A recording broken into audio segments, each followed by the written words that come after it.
know whether I need to record. Probably not. Everybody's here. Yes?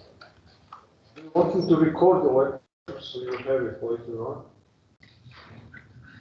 There's one person. Okay, I'm going to record it this time around. Then we'll see. Okay, so we move to chapter 6, I think, in your book. And it deals with what happens when people misunderstand what we learned in chapters 4 and 5, namely how the price system works. What happens when people begin to believe that they can improve on the functioning of the price system? What kind of consequences emerge when people are not satisfied with the results of market price competition and impose different kinds of either government interventions or regulations to deal with some of the effects of price competition that they don't like? So the chapter is titled Unintended Consequences.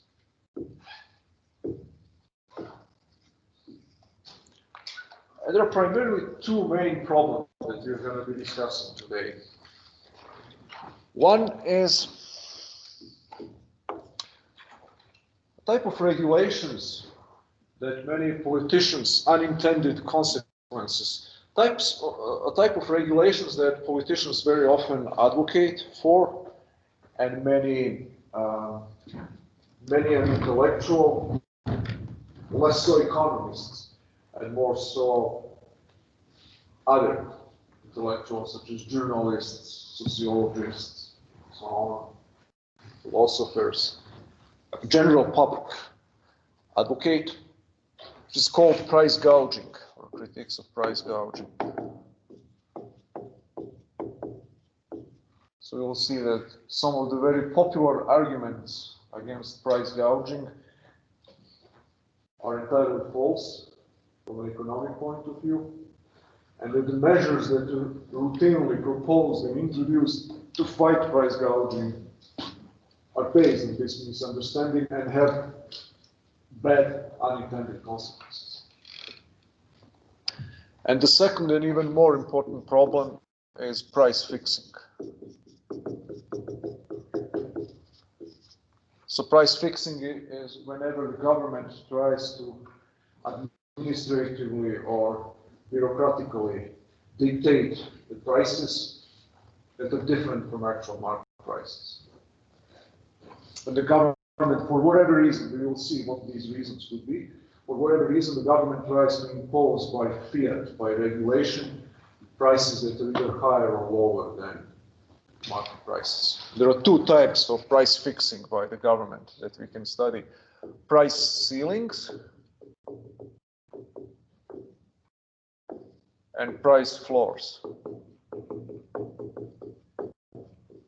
Price ceilings are prices, maximum price guarantees. Prices. These are prices introduced at a level lower than the market level. For whatever reason, the government wants to impose a price to force to everyone prices that are lower than the equilibrium market prices. That's called price ceiling. So you cannot charge higher than this. We will see the examples of that are numerous. Such as price ceilings for life necessities like sometimes meat, milk, bread, so on, or rent controls are all examples of price ceilings. Whenever government, by using the justification or rationale of helping poor people who cannot afford to pay the full market price, introduce these price ceilings. So a specific type of apartment is worth on average $1,000 to rent on a market, and government says you cannot charge more than $700, so that's a price ceiling. And we will explore then the consequences of all these measures, price ceilings or price floors. Price floors are actually minimum price guarantees. And the government says if you are to trade in this commodity or in this service, you cannot pay less than a certain amount. So example of that would be, so these are minimum prices, minimum wages. So the market minimum wage is $10, the government says you can pay less than $15. We will explore then the economic consequences of price floors as well. So that's the game plan. So these are the concepts that we're going to explore today. So let's start with price gouging first. Have you ever heard about that term? What does it mean? Who are price gougers? There's a high demand, people who raise the price like they're Yeah. So people who charge outrageously high prices in a situation of need. So a situation of some catastrophe or environmental crisis. Examples used in your book are like high prices of water and plywood during a hurricane, high prices of all necessities that people need to buy in a situation of some type or another of economic disturbance or crisis. So what are so the price gougers are people or greedy businessmen who charge those high prices, and they exploit the vulnerable situation in which the population in question is exposed.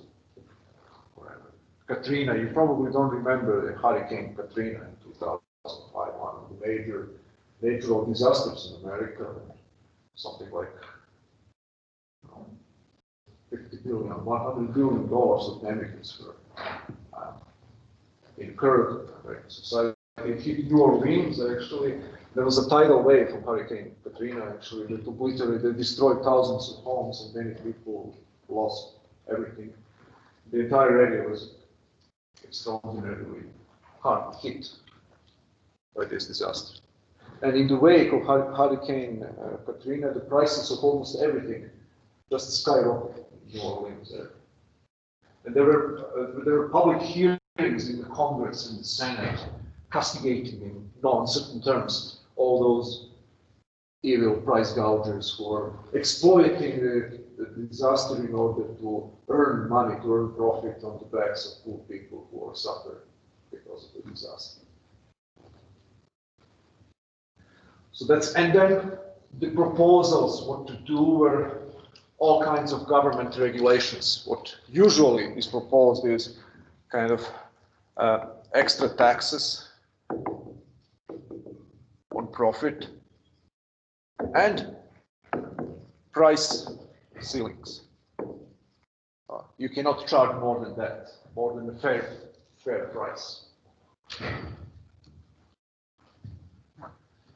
So that's what a naive view of price gouging is. Now the question for all of us is, you can accept or reject this view on ethical terms, but what can we say about it based on our analysis of supply and demand from before? So why the prices of bottled water increase in a hurricane-stricken area, even before the hurricane hits? Why the price of plywood increases in a hurricane-exposed area, even before the hurricane hits? Well, similar to what happened with Corona, people want to prepare for it. So, for example, like this toilet paper shortage happened because people wanted to have. So the demand goes up. People anticipate what's going to happen, and they increase their current demand based on their expectations of what's going to happen in the future. So that's called speculative demand. So the first step is the speculative demand goes up. people buy more bottled water because they expect the transportation lines to be interrupted. They expect that there will be shortages tomorrow. So toilet paper was the same example with coronavirus, why people were stockpiling. Okay.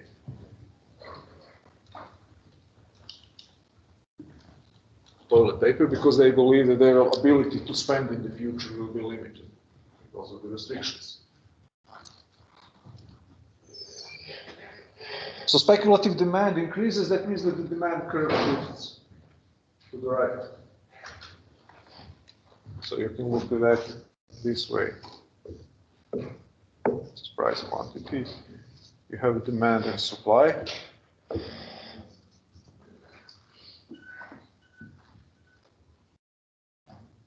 So the demand curve will shift to the right. So you'll see that the price, the new price will be higher than the previous price. What's going to happen in the short term with the supply? Not the long term, but in the short term. If you're a seller,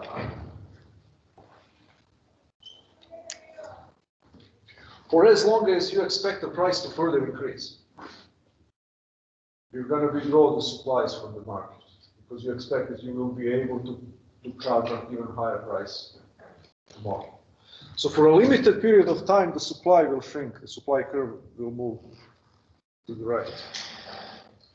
So then the new equilibrium will be, by and large, similar quantity as before, or lower quantity, and a much higher price.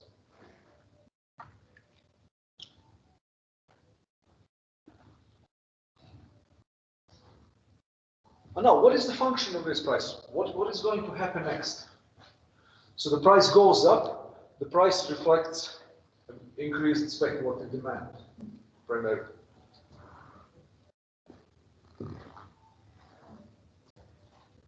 What's going to happen to the supply in the longer term?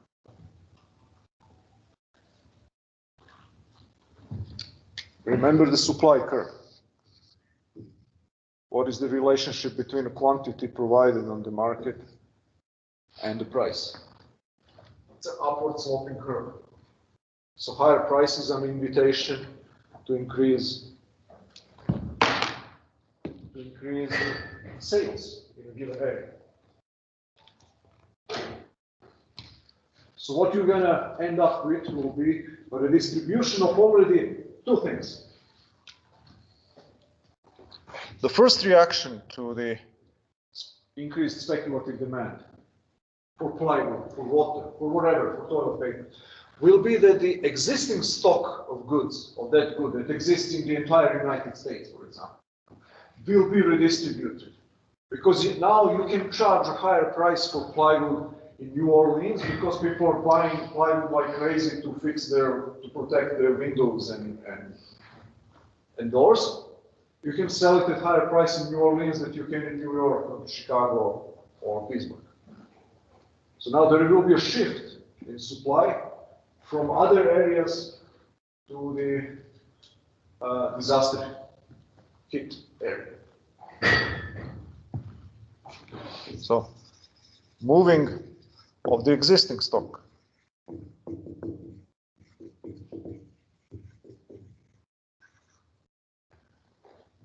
The second consequence will be, what else? What else will happen? So now, if the demand for plywood or for water in other areas remain the same, now there will be shortages there. So then the second effect will be that this higher price and higher demand will increase the production of a good in question. So the second effect is the total production will increase.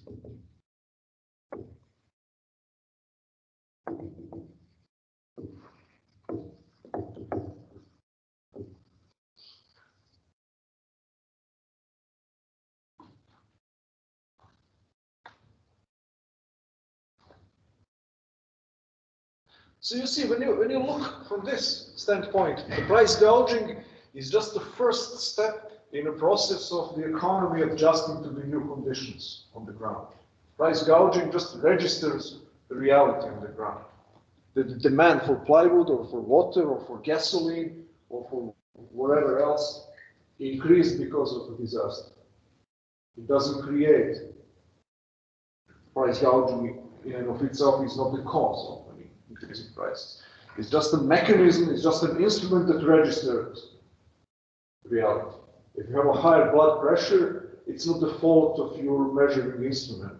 It's the fault of your own whatever, genetics or lifestyle or obesity or other causes of heart disease, whatever causes you high blood pressure. It's not the fault of the mechanism, it's not the fault of the instrument that registers the problem itself is the reason for this. What is the real problem here is an increased scarcity of plywood, which is caused in the United States as a whole, or increased scarcity of water because of a hurricane. Price gouging is just as your blood pressure monitoring device. It's just an instrument that registers higher demand to higher prices. And then by the same token, just as your measuring device allows you to figure out that something is wrong with you, so you can change your life habits, you can improve your diet, or maybe increase your physical activity, maybe take some medicine in order to stabilize your blood pressure and remove the health problems. In the same sense, the price gouging is a very precious piece of information, leads to the acquisition of a very precious piece of information that allows the economic system to solve the problem. So we need, what is the problem? The problem is that there is not enough plywood in America right now. What we want, more plywood. Number one, some plywood being transported from New York and Chicago where it is in a lower need, to your means. The second point, we want more plywood to be produced. The only way how we can achieve these goals is by allowing prices to reflect increased scarcity. When price increases, more good will be provided, will be produced. So see, when you look from an economic point of view, so the supply curve will shift to the right eventually, leading to a drop in price and an increase in quantity produced. Equilibrium quantity. So the new supply curve will be here. So you see the price will go down and the quantity down.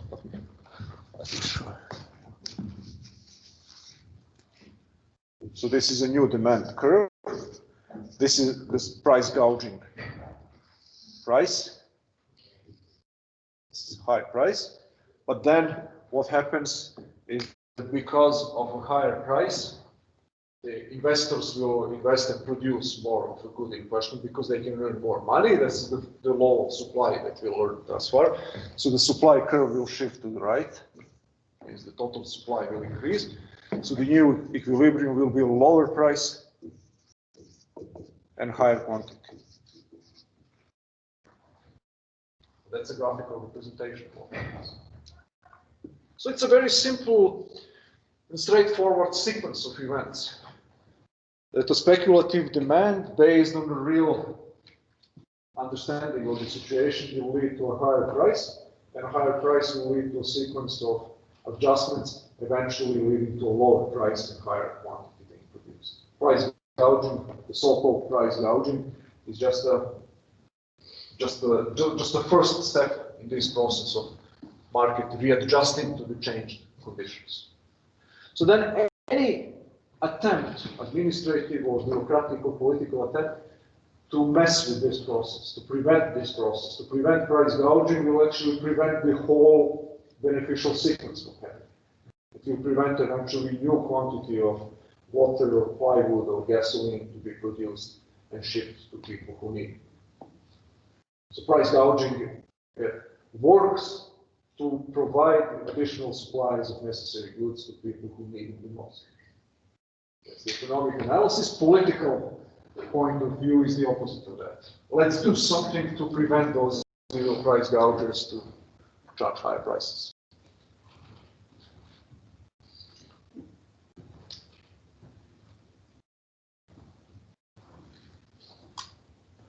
So this is one of the how shall I put it, most prevailing errors that non-economists commit when they look at economic phenomena. They confuse the signaling mechanism of a certain change or a certain reality with the mechanism itself. One example, I can give you one additional example. So price gouging is one example. So you think that somehow it is the guilt of entrepreneurs who charge higher prices, that the prices are higher in a hurricane stricken area. Whereas in reality, higher demand stemming from changed conditions that leads to higher prices. Gender wage gap. You heard about that. You know what's that? That's on average, employed men earn 25–28% more than women. When you average all employed people. So there is this gender wage gap. Men in general earn more than women. How we know that? We know that by looking at the price of labor, by wage rates of men and women. That's a price mechanism. You know, supply of labor, demand for labor, your wage is determined at the intersection point of supply and demand curve. It's a price mechanism that discovers what every single particular wage will be. And now people say, oh, labor market is unjust. I mean, we know that women are not less intelligent, we know IQ tests or whatnot, that men and women are equally talented on average. There are some differences on the margins when you look at the extremely smart people and extremely stupid people. There is more men on both sides, but on average, it's just right on the money, 100 is average IQ, both among men and women. How then could wage for men be higher 30% than for women? There must be something wrong with the labor market, I mean, with the pricing mechanism that prices labor services. Now, what do you think? What is the reason for this gender wage gap? Like men hold more jobs that have like higher salary. Sorry, can you speak louder? Males have like more jobs that hold like higher salary. Why would that be? Why would that be if they're equal on average, equal talent is equally distributed across genders? Why wouldn't men have more higher paying jobs?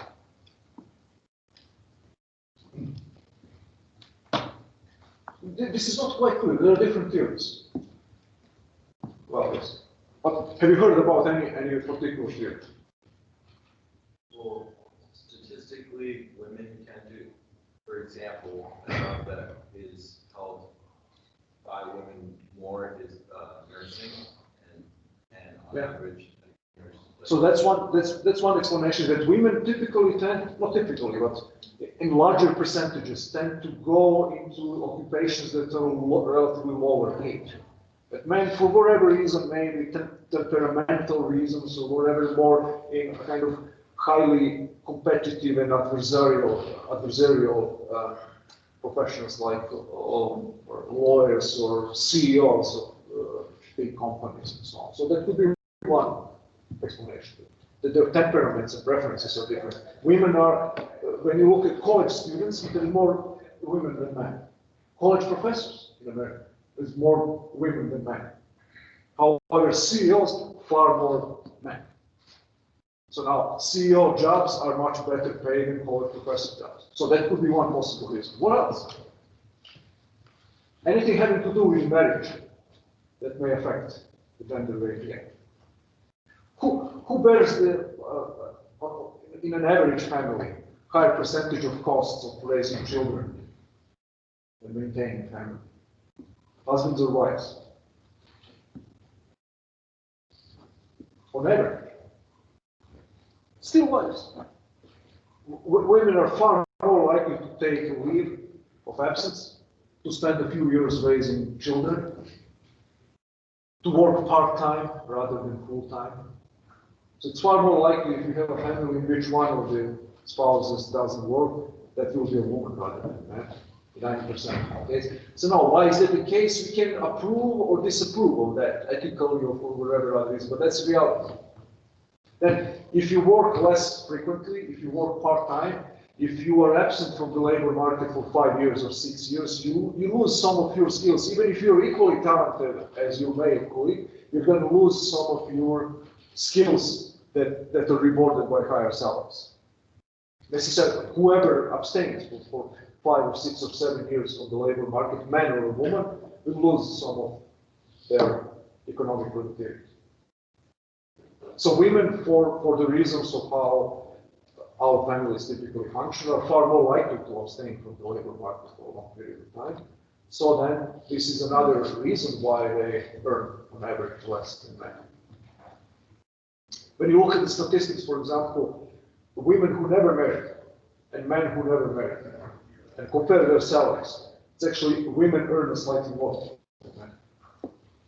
So that tells you pretty much conclusively that one of the primary reasons for why women earn less marriage is that marriage exerts a disproportionately higher cost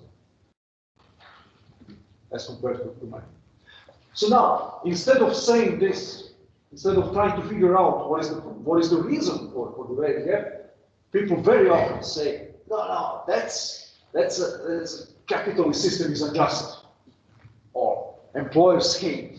So we have to do something with the price mechanism. We have to recalibrate our measuring instrument in order to tell us numbers that we like more than those that we see, instead of saying what is the reason that the instrument tells us what it tells us. So there are quite a few examples of like that people, instead of trying to understand why the price system tells what it tells, they try to change the reality by changing the price system rather than the underlying reasons for what is happening. So what would lead to disappearance or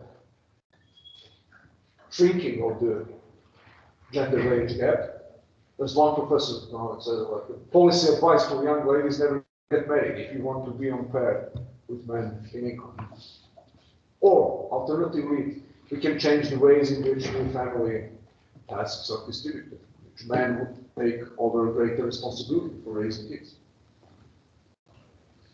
But that doesn't have anything to do, neither one of these has anything to do with the price system. Once men and women become equally productive in the labor market, the price system will register that.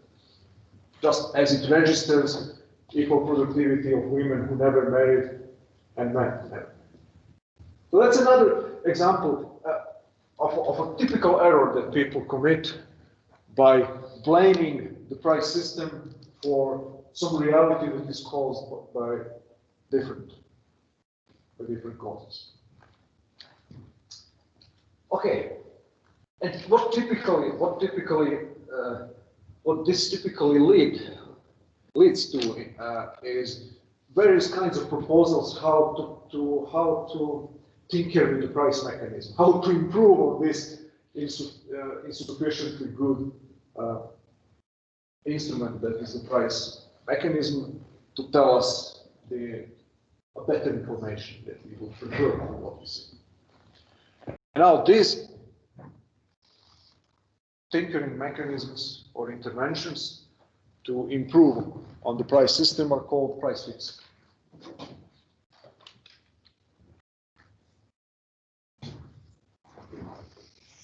Any questions thus far, or any comments?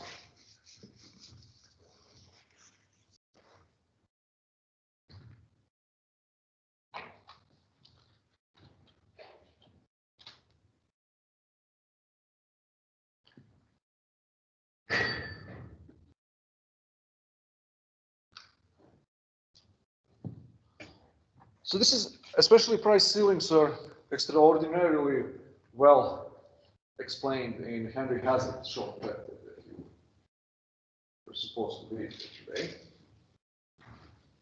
But we will start first with just a brief reminder of the description of the market equilibrium that we developed last night. So you've seen that on the market, the equilibrium price is determined at the intersection of the supply and demand curves, that the price that we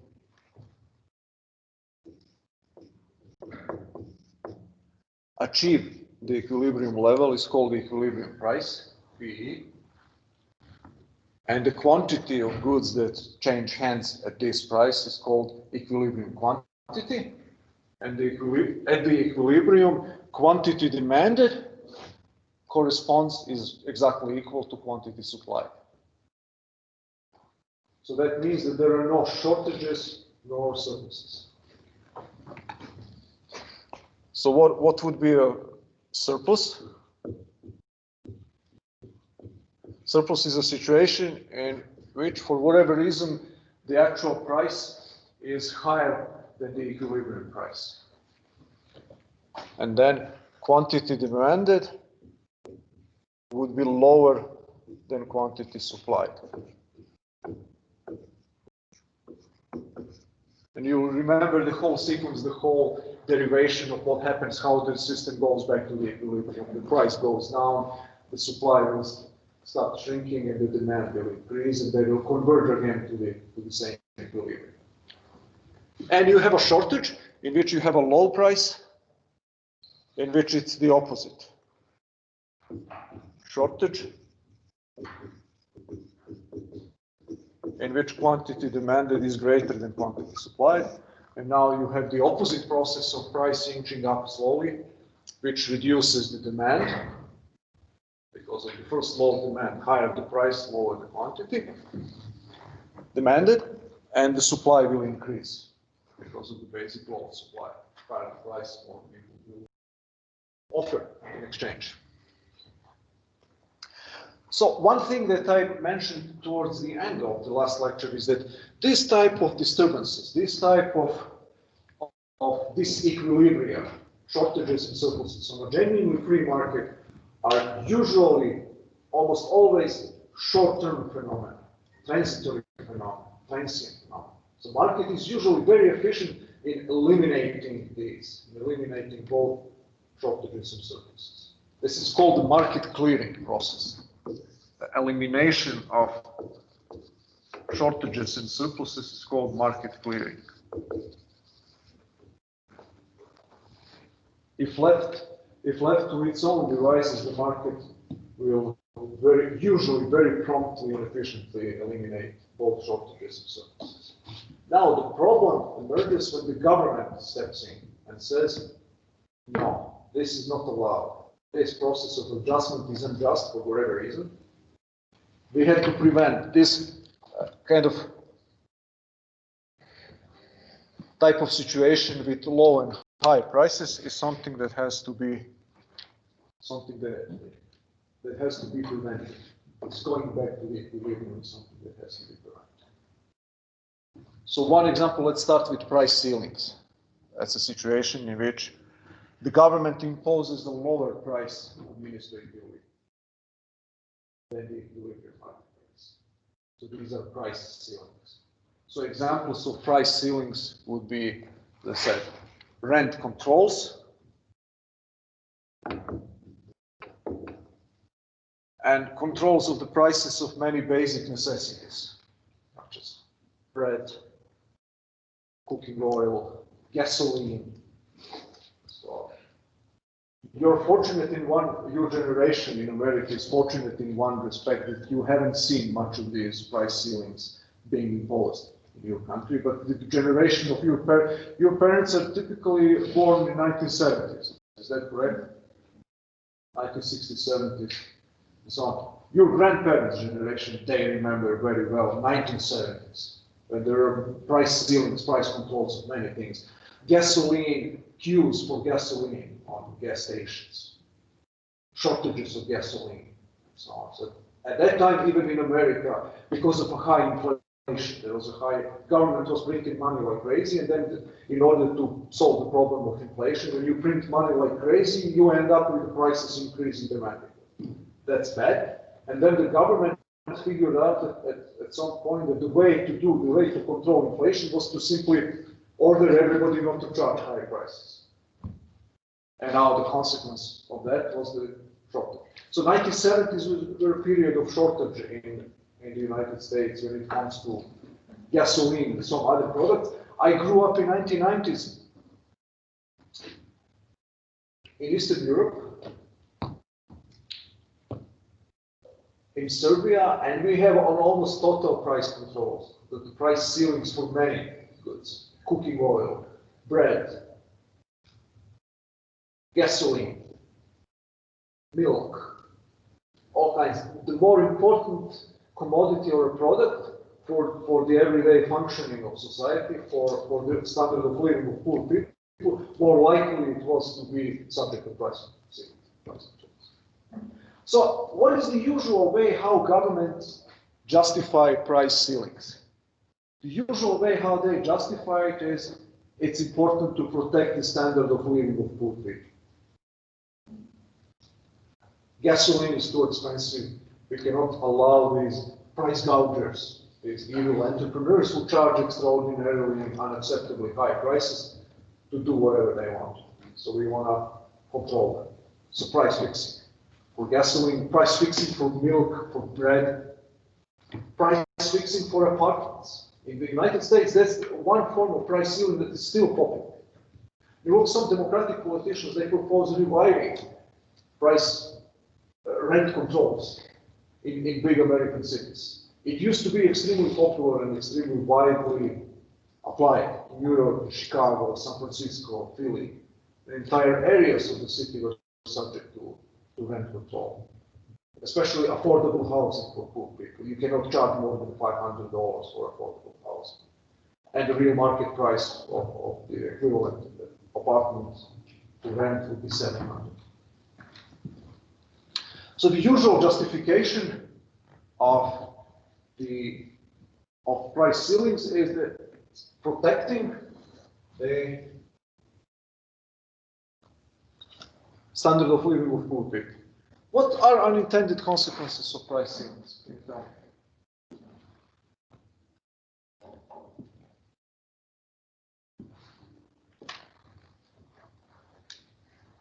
If you order everybody to charge a lower price for something that is more expensive, what's going to happen to the demand for that thing? Everybody would want. Yeah, it goes up. Everybody wants to buy more when something is cheap. What's going to happen to the supply? It goes down. So one of the first things that happens with the price ceiling is the simultaneous movement of supply and demand in the opposite direction, in the direction that is opposite from what you want to achieve. So the demand increases, but the supply to satisfy this increased demand goes even further down. So what would typically happen in the situations of rent control would be a couple of things. First, the supply of apartments for affordable housing goes down, because nobody or very few people would be ready to rent an apartment that is worth $700 per month for $500. And much more people would want to rent an apartment for $500 that is worth usually, that used to be worth until yesterday $700. But that's not the end of the story. The second aspect of the story is that there will be a shift. There will be a shift towards those areas that are not affected by price controls. So you know that whatever you produce, you can use the same factors of production to produce slightly different things. If you're a construction company, for example, you can make affordable housing, but you can make also luxury real estate. It's relatively easy and cheap to repurpose your machinery, equipment, and labor force to make luxury real estate units for big bankers and hedge fund managers in Manhattan, instead of building affordable housing units for poor people in the Brooklyn or the Bronx.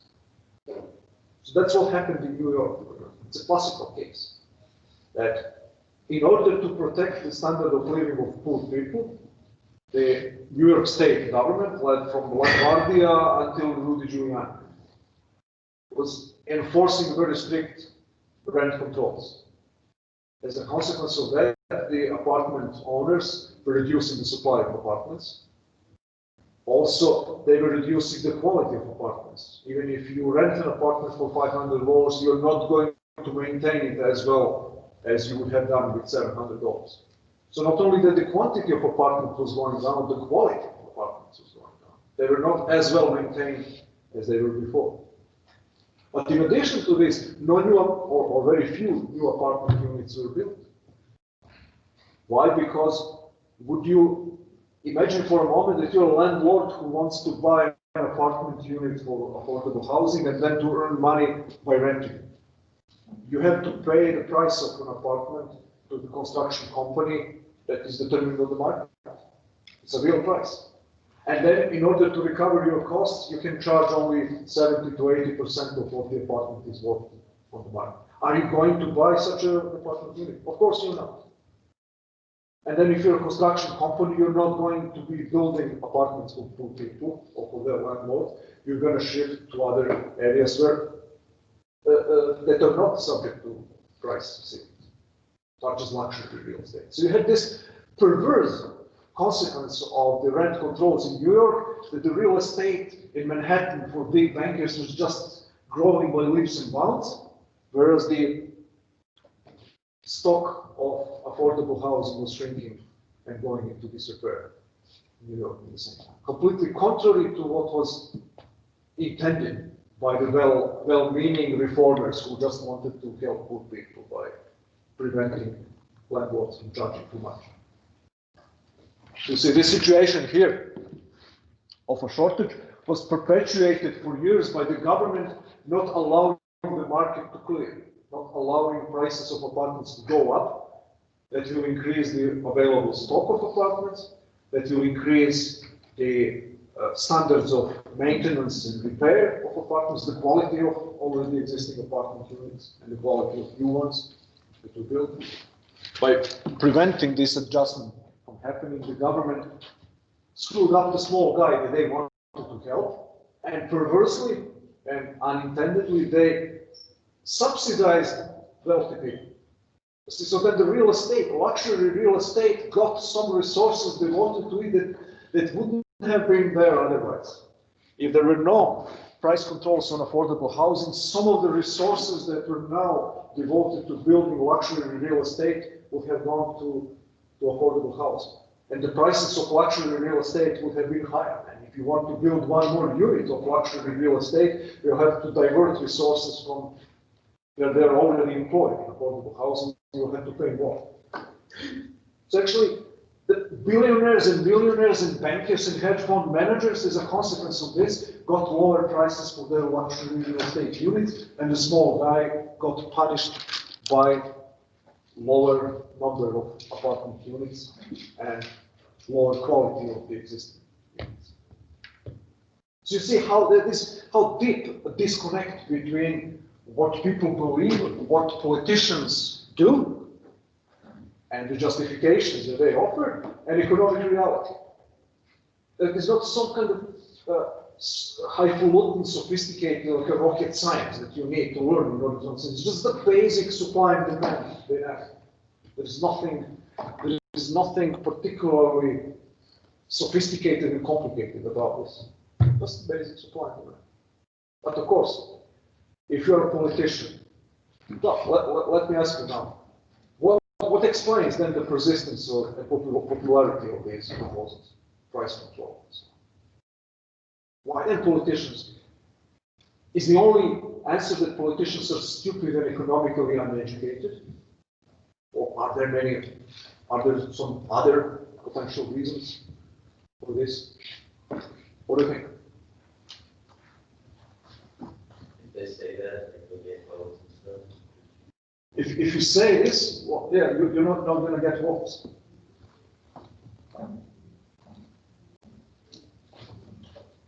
So it's unpopular. Imagine saying, supply and demand curve. So look at this professor at UMary, he just explained this how supply and demand works, and then so it's a kind of paradox, you want to help poor people, but then after a series of events, eventually you're going to end up helping wealthy people, and this is a self-defeating measure, and the supply and demand, and people will be like, okay. The other guy says, I want to help poor people.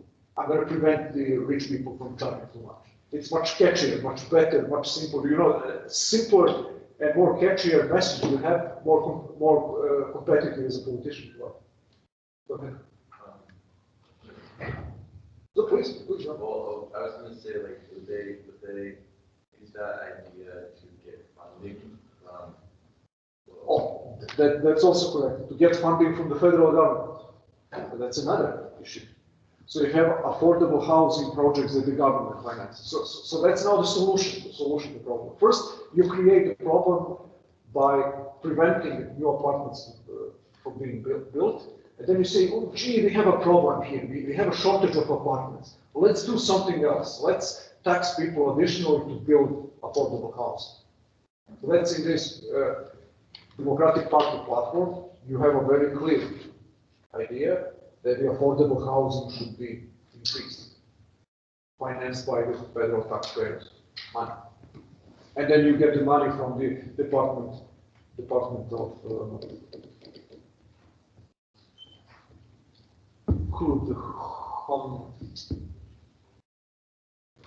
bankers, the department that does this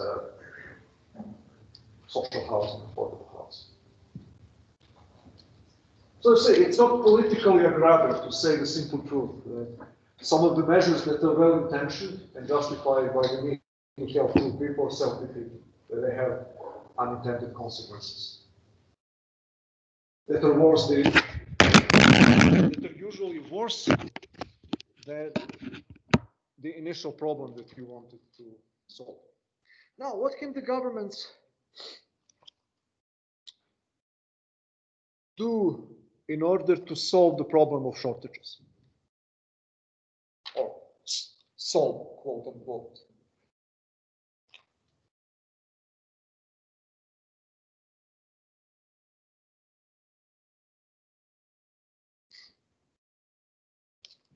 So you don't have, the price is too low. Demand is high, supply is low. There is a shortage. You don't allow the price to increase that can eliminate the shortage. What else can you do? You can, you will remember that one of the functions of market prices is to ration consumption, which means to limit consumption. Only people who have a real need, who have a stronger preference for something, they will buy a particular product.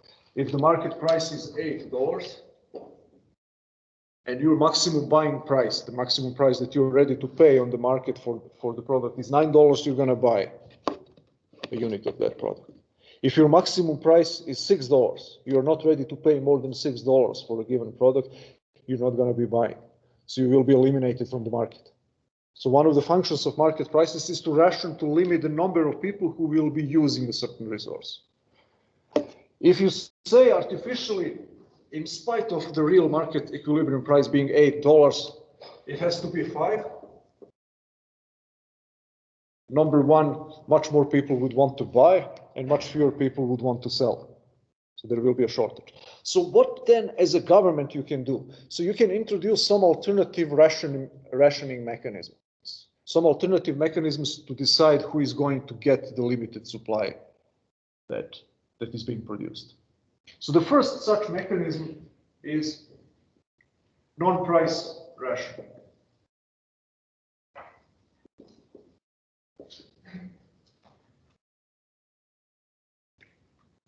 That means that you introduce some additional mechanism that limits who can get the service.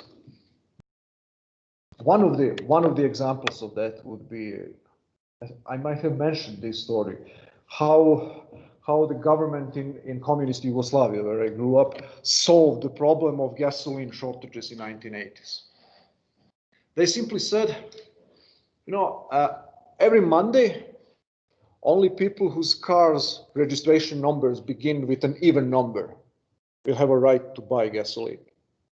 So on a gas station, if your registration number begins with number 2, our registration plates already began with the acronym two letters indicating the city from which where the car was registered, and then there was a registration 6 digits registration number. So now the first digit was relevant. If it was 1, 3, 5, 7, or 9, you can buy gasoline on Monday. If it were 2, 4, 6, or 8, you buy on Tuesday. And then on Wednesday, again, the even number. And we call that par nepar, or even number, odd number, even number system. So essentially, you reduce consumption of gasoline by one additional arbitrary restriction. So ability to pay is not the only criterion anymore. So you still need to pay the money to buy gasoline, but that's not enough. You need this additional approval. You need to to clear one additional hurdle in order to get the product. Also, there are all kinds of different schemes involving the equivalence of food stamps in America. So you need the money to buy bread, but you need the government coupons. And there is a limited quantity of these coupons. And then if you have a coupon, you can buy bread plus money that you have to pay. This artificially low price for bread that you have to pay. So this essentially amounts in some situations to the double currency system. So you have a regular currency, regular money that you need to pay, plus this government printed coupons that allow you actually to get the bread. You cannot get it without these coupons. So that's one rationing mechanism. You reduce the quantity that is being sold by reducing artificially, in various ways, the number of people who can buy the service or a good at any one given point in time. You have a similar, or rather different but similar, let's say, rationing mechanism in Canadian healthcare system and in many European healthcare systems. So what is going on there is actually that any system that is free, and most medical services in Canada are free at point of use. That means you go to see a doctor, you're not paying anything, or very little. So now, what can you tell me about the demand for any service that is free or has a very, very extremely low price? It's going to skyrocket. We know that resources are scarce. We know that there is just a limited number of doctors, nurses, MRI machines, hospital beds, and all other medical resources that can serve to satisfy healthcare needs. So now what can you do in order to match this extraordinarily high demand with a supply which is given, which cannot be changed artificially? You can ration by other means. You're not allowed to figure out who really needs a service or who needs it more vis-a-vis someone else by people paying for it. Now you're going to ration by wait lines. So there's some statistics that are horrible for Canada when you compare the number of weeks that you wait from seeing a general practitioner to the point when you see a specialist, if you need a specialist. It could be 6 weeks, 8 weeks. You can wait for 6 months or 8 months for hip replacement, for example. Many Canadians actually come to America to pay out of pocket just to jump the queue in Canada. So one of the, like a flip side of something or anything being available at an artificially low price is that there will be a shortage of insufficient supply of that service or good. And you can control the market by preventing all the people who would want to consume the service right now to consume it right away, postponing the service. So that's one of the tricks. Non-price rationing is actually changing the point at which the service could be enjoyed.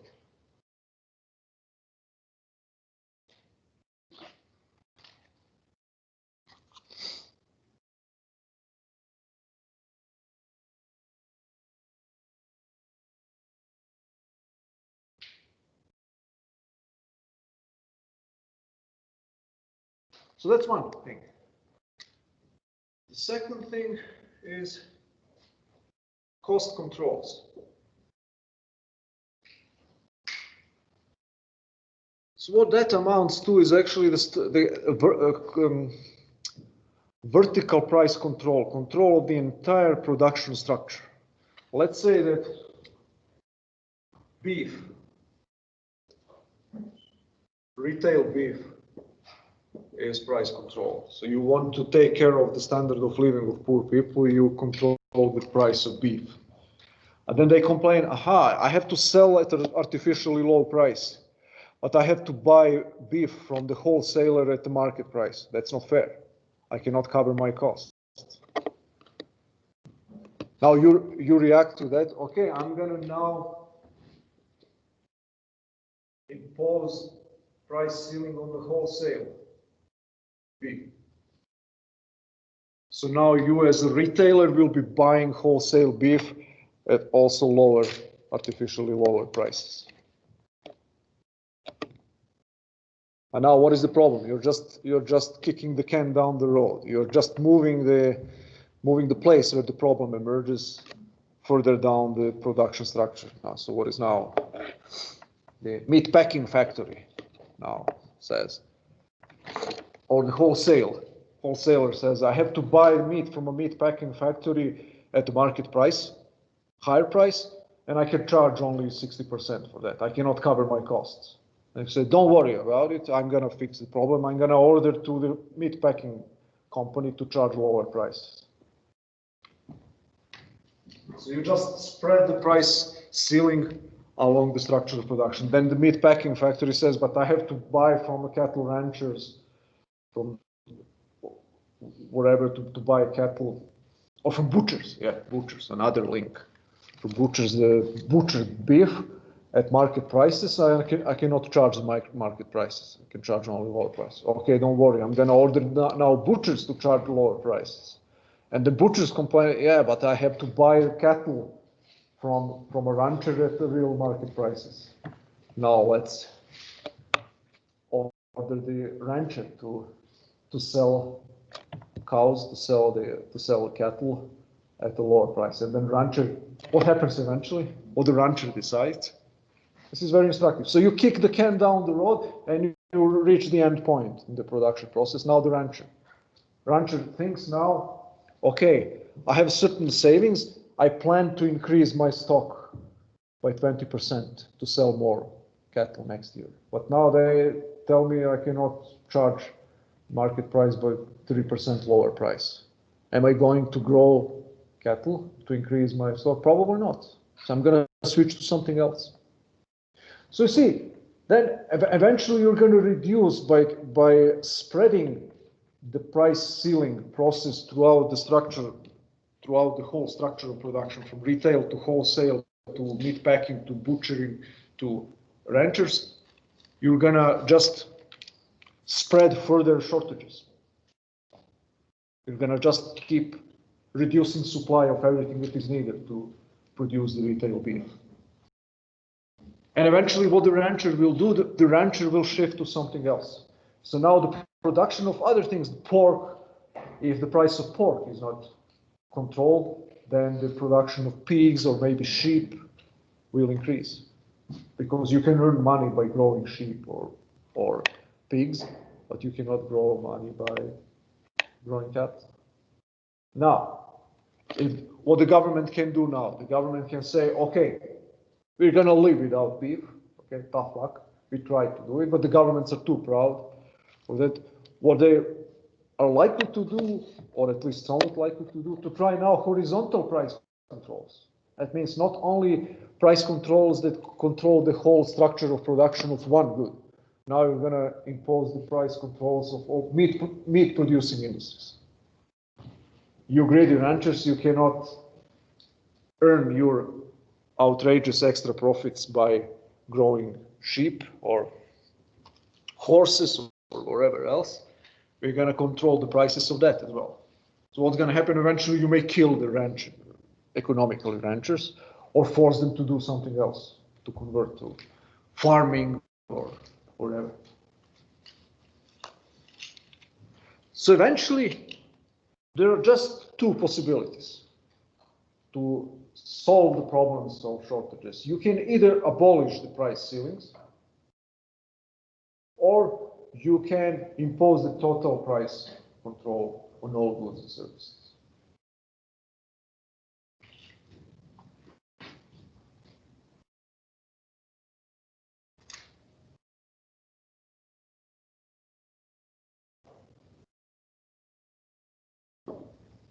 One more thing that you can do. If this beef retailer is complaining about not being able to cover the costs, you may not impose vertical price controls. You may say, okay, I'm gonna now give you a subsidy. So you cannot cover your costs. You are 20 or 30% short of covering your costs. I'm gonna tax everybody and to give the taxpayer-funded subsidy to you.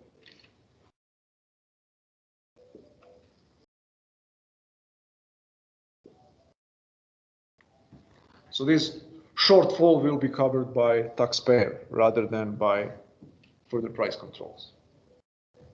Now, this will make a retailer survive, but at which price?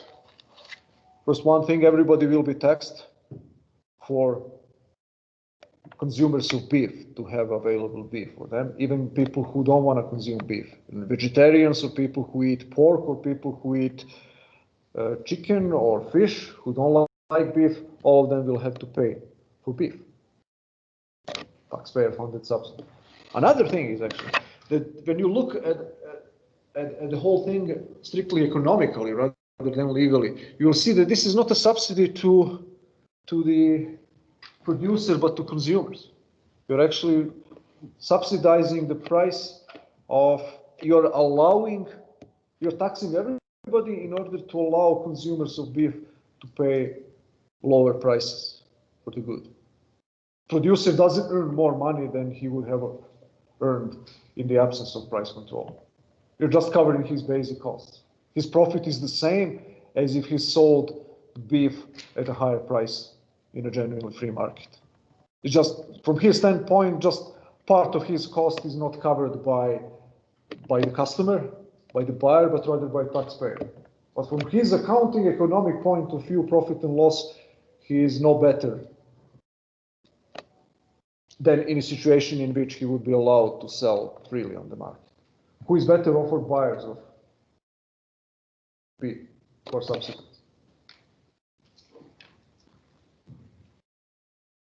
And additionally, people with higher purchasing power are subsidized more. They benefit more from this lower price.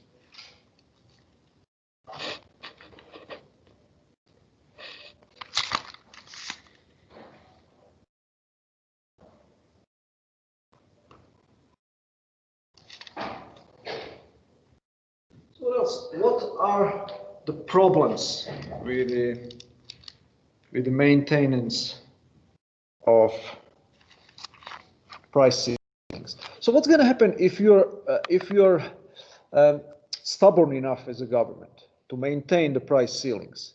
What do you think is the most likely course of events? What is the most likely thing to happen as a consequence of that?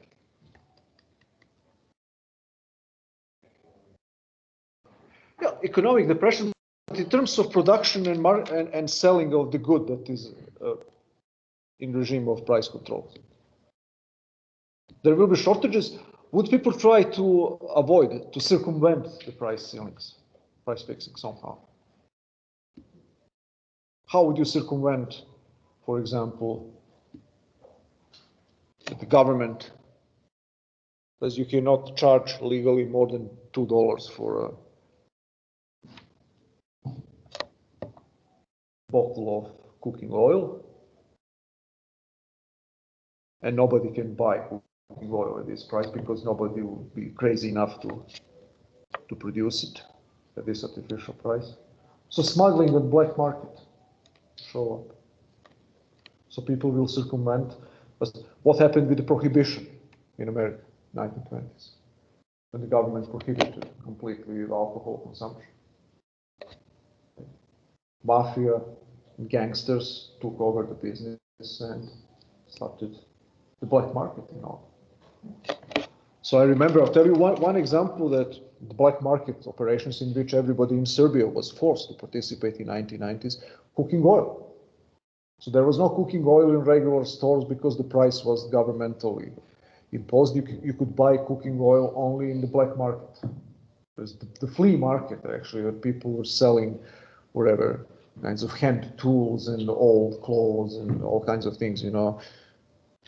What I'm talking about, you could buy cooking oil. You could buy, the gasoline was being sold by the bottle, by a liter, like a half a gallon in the street for a much higher prices than at the gas station. It was 5 times cheaper, but you cannot buy it. Could not buy it because there was none. So the black market is an operation of circumventing the price ceiling by people engaging outside of the bounds of the law, performing the transactions that they wanted to do regularly, to charge normal market prices for normal products. Okay, what is the downside of the black market as compared to the regular market in which prices are free? So one analogy is actually that people freely trade and are allowed to charge normal prices, regular prices that reflect the costs of production and marketing of goods. So that's the analogy. It's usually understood that the black market is a necessary thing. Even in socialist countries, you have black markets for all kinds of goods. So they're beneficial in a certain sense because they allow people to acquire goods that they cannot acquire at all within the regular economy. But what is the downside of the black market?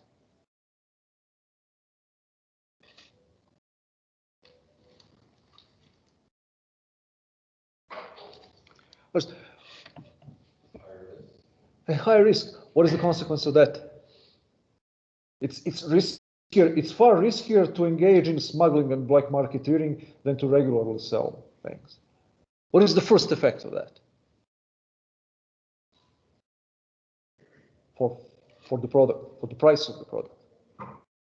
It goes up because it's riskier, so you have to cover your costs. So higher risk, higher the price. So prices are typically higher. Then the quality, what happens to quality? It goes down. Yeah, it goes down. Why? Yeah, it's more difficult to establish brands and stability in the black market where you don't know what's going to happen tomorrow.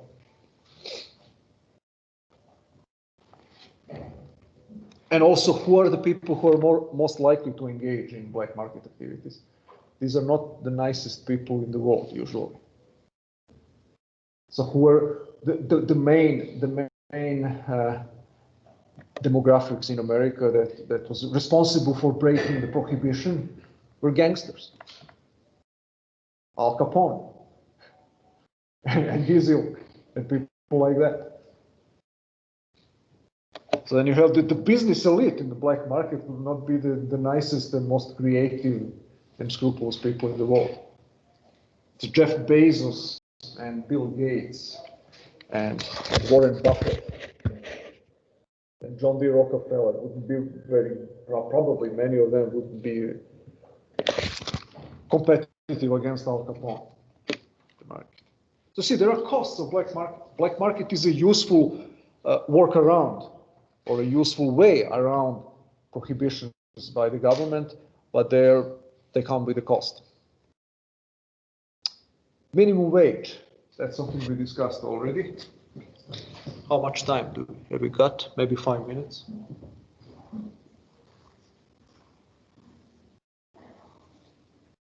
Minimum wage or